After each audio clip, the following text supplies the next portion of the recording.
नमस्कार दोस्तों, जुड़िए और समझिए चैनल पर आप सभी का स्वागत है।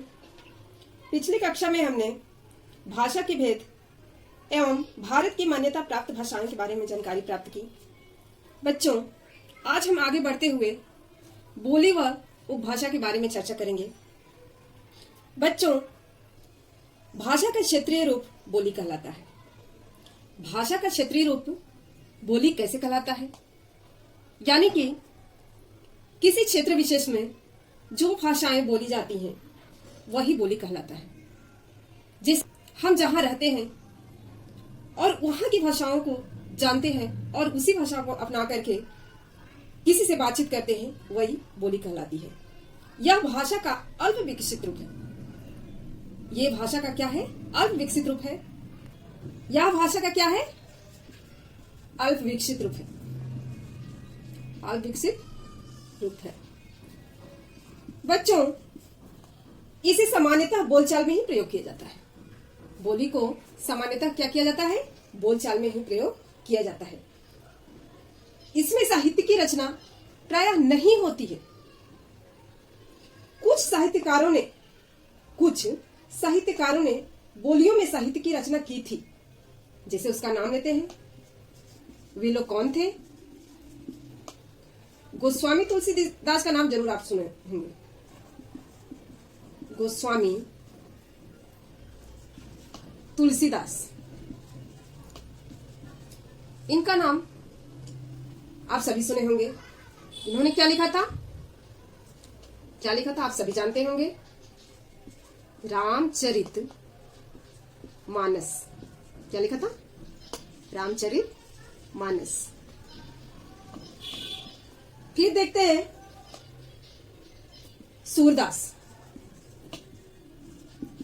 सूरदास क्या लिखे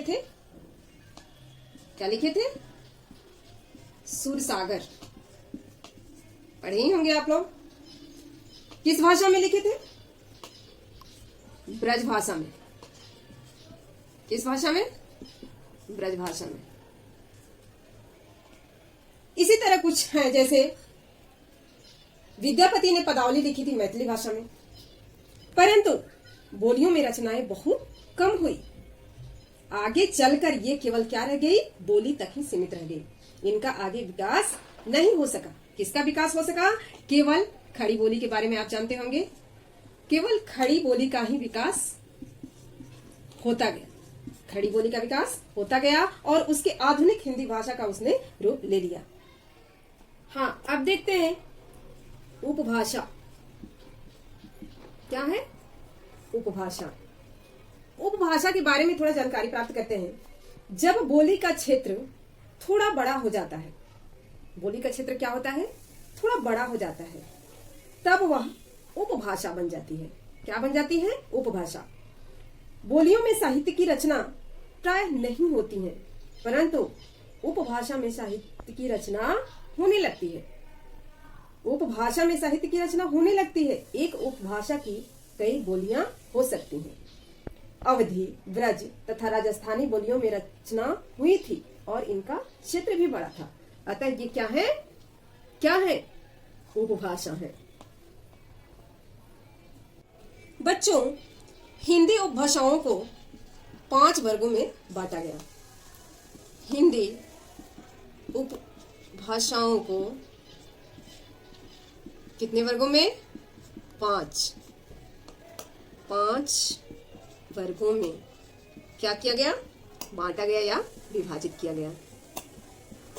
बांटा गया है। देखते हैं कौन सा? पहला हो गया पश्चिमी हिंदी। दूसरा हो गया पूर्वी हिंदी। तीसरा आपको हो गया राजस्थानी। चौथा हुआ पहाड़ी। 5वां हो गया वाग्धी। बच्चों, ये क्या है? उपभाषा। क्या है? उपभाषा। अब यहां आते हैं बोलियां। क्या है बोलियां? खड़ी बोली, ब्रजभाषा,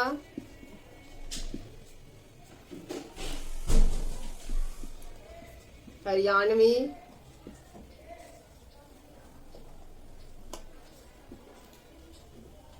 बुंदेली, फिर कन्नौजी। पूर्वी हिंदी को देखते हैं। अवधी होता है इसमें, फिर बघेली हो जाएगा, फिर छत्तीसगढ़ी,